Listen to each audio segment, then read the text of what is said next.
Halo Sobat Warta Kota, kembali dalam program Poltalk, Politik Talk.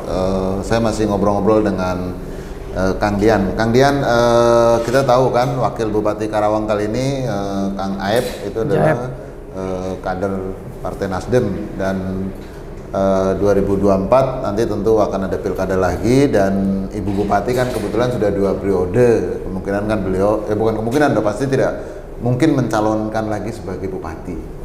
Nah, kira-kira ke depan apakah Nasdem akan mencalonkan Kang Aep sebagai Bupati atau tetap sebagai Wakil Bupati atau bagaimana nih, Kang? Ya, sesuai dengan arahan Ketua DPW kemarin ya, bahkan ketika pembukaan kantor Nasdem ini, peresmian kantor Nasdem ini, Ketua DPW Kang Saan Mustafa sudah mendeklarasikan gitu kan, bahwa Partai Nasdem Karawang itu 2024 akan mengusung gitu kan Haji Aep Saipullah sebagai Bupati Karawang, calon Bupati Karawang di 2024. Nah, tentu ini menjadi isyarat, bahkan menjadi perintah kepada kami sebagai DPD Partai Nasdem Karawang. Artinya kita tidak akan ada kader dari Partai Nasdem untuk kita majukan di 2024 selain Haji Aep Saipullah gitu kan. Nah, ini menjadi tugas kita sebagai partai pengusung di 2020 kan. Nasdem ini tidak sendiri pengusung itu kan, ada partai PKS gitu kan. Nah, partai PKS dengan partai Nasdem, terus ada Golkar dan Demokrat misalnya. Nah, kita 4 partai ini kemarin sudah mengusung Teseli dan Haji Aep. Nah, kalau kita lihat bahwa memang betul Teseli ini kan sudah 2 periode ya menjadi bupati, tentu yang menjadi peluang besar untuk ke depan itu kan wakilnya gitu atau Haji Aep. Nah, kita sebagai partai pengusung di 2020 kemarin tentu akan mengusung Haji Aep Saipullah sebagai calon bupati ya 2024 sebagai partai. Untuk wakilnya kira-kira siapa, Kang? Apakah mungkin Kang Dian sendiri? Kalau nggak salah waktu akan pencalonan bupati tahun 2020, saya masih ingat kan Kang Aep kan ngobrol-ngobrol, nanti kalau saya maju, saya bupati, ya salah satu disebut kemungkinan wakilnya Kang Dian kalau nggak salah tuh. Saya ingat saya begitu ya kan. Itu bercanda aja itu. Oh, itu bercanda ya? Itu bercanda aja. Enggak lah.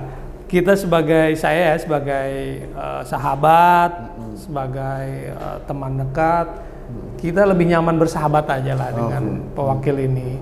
Biar yang mewakili beliau cari yang dari inilah gitu kan, yang lebih. Jadi Kang Dian akan fokus di DPRD ya. DPRD Karawang atau Jawa Barat atau pusat? Kita di Karawang aja, Bang. Di Karawang aja. Kita sesuai dengan tadi ya, kita yang dulu bicara, saya ingat banget nih dengan Warta Kota ini luar biasa gitu kan. Artinya media yang mengawal ketika sebelum pencalonan bahwa sekarang konsisten. Nah, ini perlu juga nanti Pak Wakil Bupati untuk hadir di YouTube ini. Saya mungkin nanti akan bicara juga Pak untuk bisa hadir gitu kan, bahkan beliau kan terakhir waktu kita acara ya di sana. Nah, tadi ya, kalau kita sebagai partai politik kita akan mendukung gitu kan apapun langkah Haji Aep di 2024. Karena apa? Karena biar beliau memutuskan. Beliau memilih siapa pasangannya, karena Partai Nasdem sesuai dengan arahan Ketua DPW kan mendukung Haji Aep. Nah, untuk calonnya, wakilnya, kami akan sepenuhnya menyerahkan kepada Haji Aep.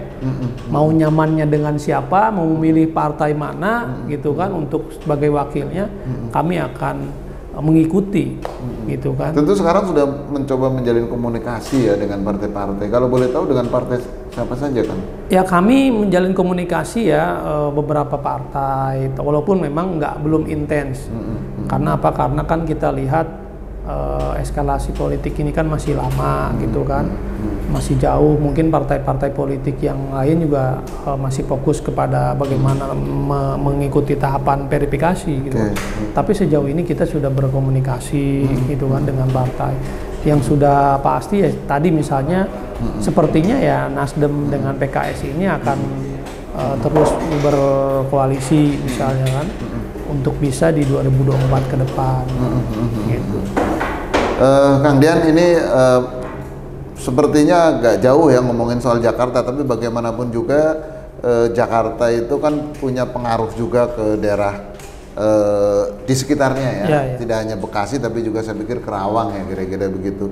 Tahun 2024 kan Jakarta hampir pasti itu tidak lagi menjadi ibu kota, ya kan. Kira-kira apa dampaknya buat Karawang kalau Jakarta itu tidak lagi menjadi ibu kota? Kalau kita lihat ya, misalnya Kerawang ini kan menjadi daerah penyangga ya, penyangga ibu kota ya, ibu kota DKI. Nah tentu sedikit banyak akan memiliki pengaruh ya terhadap Kerawang. Contoh misalnya Karawang ini kan kota industri, hampir ada kurang lebih 9.000 perusahaan yang ada di Kerawang ya, di beberapa kawasan industri yang ada di Kerawang.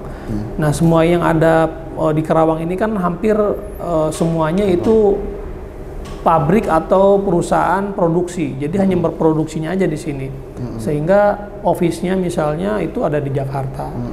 Nah sepertinya tadi misalnya pengaruhnya hanya dari segi misalnya ekonomi seperti itu, dari aspek ekonomi sosial misalnya, dan bagaimana banyak juga kaum urban misalnya yang ada di Kerawang, terus misalnya pekerja-pekerja yang ada di kementerian kan juga banyak juga di pemerintahan gitu kan. Tentu ini menjadi pengaruh karena dari aspek ekonomi gitu yang menjadi perhatiannya gitu kan.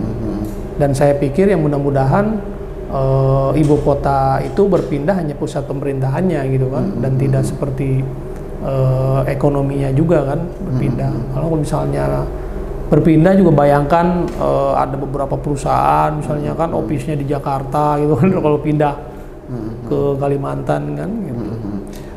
Nah di samping dari sisi ekonomi kan kondisi sosial politik di Jakarta juga pasti akan berpengaruh juga ke Karawang. Nah menurut Kang Dian nih, kalau sekarang kan otonomi di Jakarta itu kan hanya ada di tingkat 1 ya, karena dia sebagai ibu kota, jadi hanya ada DPRD provinsi dan gubernur yang dipilih secara langsung. Sementara di tingkat kota atau tingkat kabupatennya, wali kota itu diangkat oleh gubernur. Nah, dengan nanti tidak menjadi ibu kota, apakah sistem pemerintahannya masih seperti itu, atau menurut Kang Dian itu sebaiknya berubah sama seperti daerah lain misalnya begitu?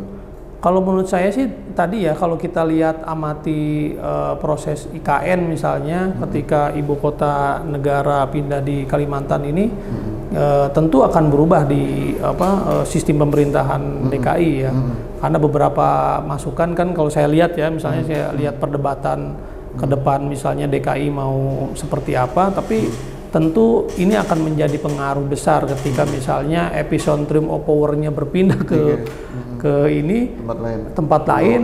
Kalau dulu kan seperti Indonesia ini kita lihat miniaturnya itu ada di dalam DKI misalnya kan. Nah ini tentu akan menjadi pengaruh. Kenapa? Karena sudah lagi tidak menjadi epicentrum of power-nya misalnya di DKI itu. Sudah tidak lagi dalam tanda kutip seksi untuk bisa dijadi ini ya gitu kan, jadi perhatian publik gitu kan.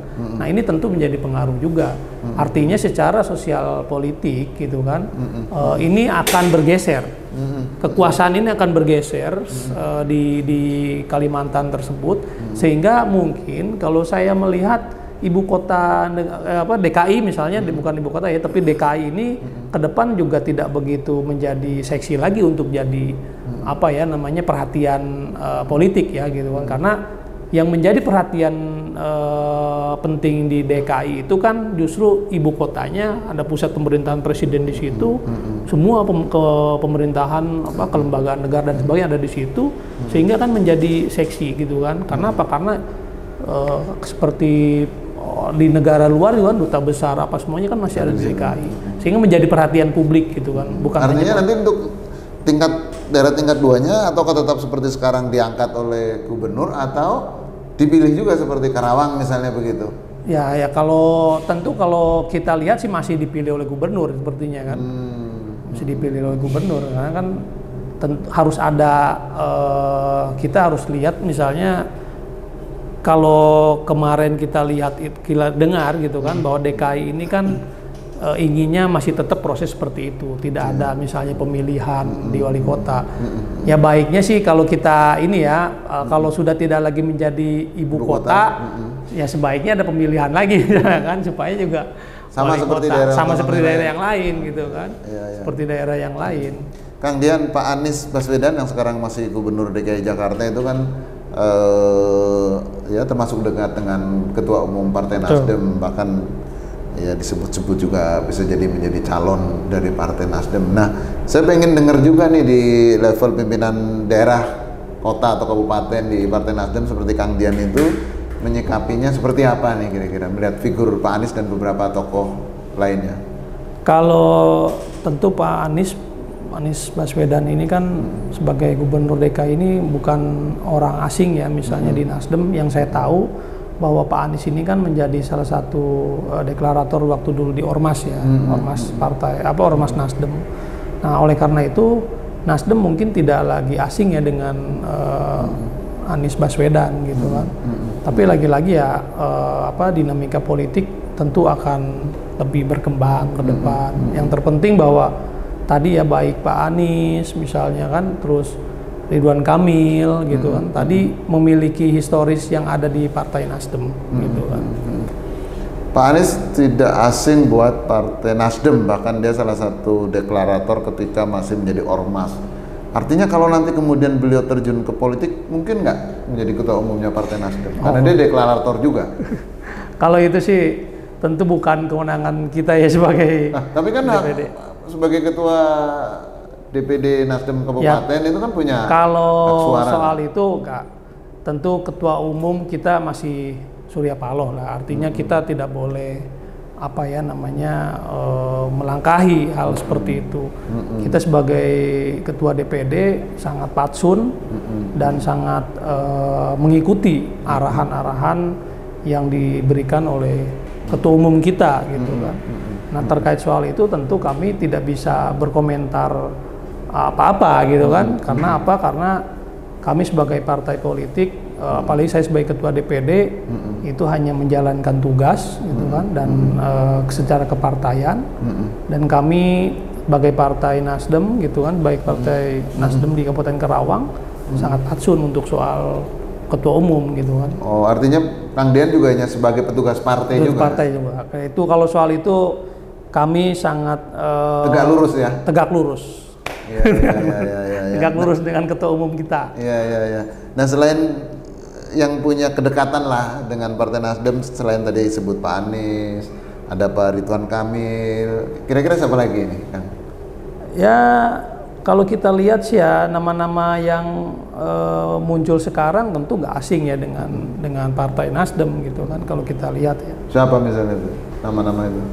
Ya seperti misalnya kalau kita lihat ya, misalnya Pak Erick Thohir, terus Pak Ganjar tentu kan, terus ya orang-orang tersebut menurut kami ya, pertama dengan kita lihat survei-survei sekarang memang masuk dalam bursa gitu kan. Tapi tadi bahwa kami sebagai DPD Partai Nasdem untuk calon misalnya untuk presiden ke depan ya kami mengikuti. Kan sebagai ketua DPD di tingkat kabupaten tentu hampir setiap hari lah bertemu dengan kader di level paling bawah lah, grassroots lah. Kalau dari suara-suara di tingkat bawah kira-kira gimana? Kalau yang suara Jakarta kan suara elit lah, para elit. Kalau di sini kan kalau kita ngikutin, rakyat. Kalau kita lihat ya misalnya ke masyarakat, terjun ke masyarakat, ada beberapa memang suara-suara misalnya Nasdem mendukung siapa untuk Pilpres gitu kan. Siapa misalnya? Misalkan yang suara-suara suka itu banyak muncul. yang menanyakan ya kepada kami ketika kita sosialisasi Nasdem mendukung siapa. Tentu kita sampaikan ke masyarakat bahwa tentu Nasdem akan mendukung orang-orang yang terbaik nanti dipilih oleh partai kami ya sebagai Nasdem, oleh ketua umum kami kan. Tapi kalau yang disebut nama-nama yang disebut oleh katakan kader di tingkat bawah di Kabupaten Karawang lah, artinya kalau di daerah lain kan kita nggak tahu. Yang menjadi wilayah Kang Dian nih di sini itu siapa misalnya yang suka disebut? Di sini semuanya ada kok. Beberapa daerah semua ada. Ada banyak, nggak hanya ini ya, tapi variatif lah gitu kan.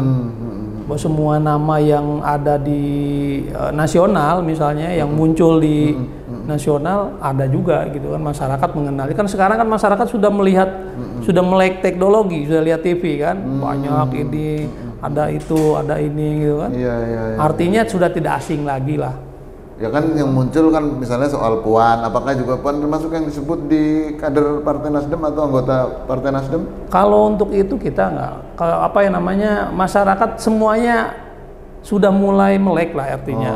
Artinya nama-nama yang diberitakan di media itu semua disebut juga oleh masyarakat, gitu kan. Artinya masyarakat juga melihat apa ya namanya sudah melek lah, udah melihat berita itu kan, teknologi sekarang udah baca koran apa. Nah ini yang perlu, yang apa ya, kita sudah mengikuti lihat perkembangan di masyarakat seperti itu. Nah, pada sekitar mungkin pertengahan tahun akan ada apa istilahnya Rakernas atau Mukernas ya Partai Nasdem. Kan bisa jadi DPP kan ingin juga mendengar suara masukan dari pengurus-pengurus partai di level kabupaten kota bahkan sampai kabupaten kira-kira begitu. Tentu akan mengusulkan nama kan. Kang Dian sendiri akan mengusulkan siapa nih? Kalau Nasdem perlu kita sampaikan bahwa Nasdem sendiri itu partai kami ya sebagai ketua DPD itu kalau urusan pilpres tentu pilpres terus urusan nasional kami tidak memiliki kewenangan untuk misalnya mengusulkan. Kami tidak memiliki kewenangan. Maksudnya mengusulkan bukan mengusulkan ke publik, ya, tapi mengusulkan di internal. Enggak. Kami mengikuti aja arahan yang disampaikan oleh DPP atau Ketua Umum kita Bapak Surya Paloh, kami mengikutinya. Gitu. Kan partai itu adalah simbol negara demokrasi, artinya kan adanya partai. Artinya partai juga harus membangun sistem yang demokratis juga. Ketika mengambil sebuah keputusan kan mendengar juga suara rakyat, suara anggotanya kan demokratis. Kalau nanti semuanya diserahkan kepada Pak Surya Paloh kan nanti jadi kerajaan Nasdem dong, bukan partai Nasdem dong. Ya kami, karena kan gini loh, kewenangan kita sebagai ketua DPD ini kan hanya tentu di tingkat lokal, di tingkat kabupaten. Nah kewenangan di tingkat provinsi misalnya menentukan atau mengusulkan misalnya ada DPW. Nah untuk nasional tadi isu-isu nasional misalnya tentu oleh DPP Ketua Umum kami. Nah oleh karena itu usulan-usulan nama tentu kami juga tidak bisa mengusulkan nama-nama untuk di pilpres ya misalnya. Kami lebih mengikuti apa yang sudah ditetapkan oleh partai politik. Misalnya ke depan Nasdem mengusung siapapun yang dianggap terbaik oleh partai Nasdem, maka kami harus memenangkannya. Tugas kami sebagai petugas partai atau sebagai ketua partai itu harus memenangkan ya tentu di Kabupaten Karawang gitu kan. Misalnya di Rakernas nanti siapapun itu yang menjadi nama yang sudah diusulkan oleh partai, maka kami harus bisa memenangkan dan bekerja keras untuk bisa bekerja politik untuk betul-betul memenangkan pasangan itu di Kabupaten Karawang. Nah itu tugas kami sebagai DPD ya gitu. Jadi di situ sudah ada pakemnya gitu kan, bahwa kami sebagai ketua partai tidak bisa berbicara misalnya mengusulkan mengenai hal-hal yang kewenangan DPP misalnya. Kami mengikuti. Kang Dian, terima kasih obrolannya. Tapi sebelum kita akhiri bincang-bincang kita, mungkin ada closing statement dari Kang Dian untuk warga masyarakat, terutama masyarakat Kabupaten Karawang. Pertama, saya mengucapkan terima kasih kepada Warta Kota yang sudah datang di kantor Nasdem Karawang, sudah bersilaturahmi. Nah, tadi perbicaraan mengenai politik tadi tentu yang menarik ya untuk kita coba bicarakan.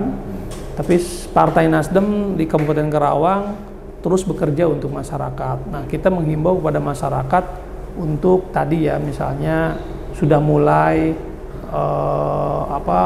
tidak apatis terhadap partai politik gitu kan. Terus juga kita harus betul-betul membuka diri terhadap kondisi sekarang gitu kan. Nah, kami juga Partai Nasdem terus berjuang untuk memperjuangkan kepentingan masyarakat. Salah satunya kita sudah membantu misalnya dalam masa pandemi ini untuk vaksinasi, terus memberikan bantuan-bantuan kepada masyarakat, baik bantuan-bantuan secara medis maupun ekonomi. Kita akan bantu apapun itu untuk masyarakat.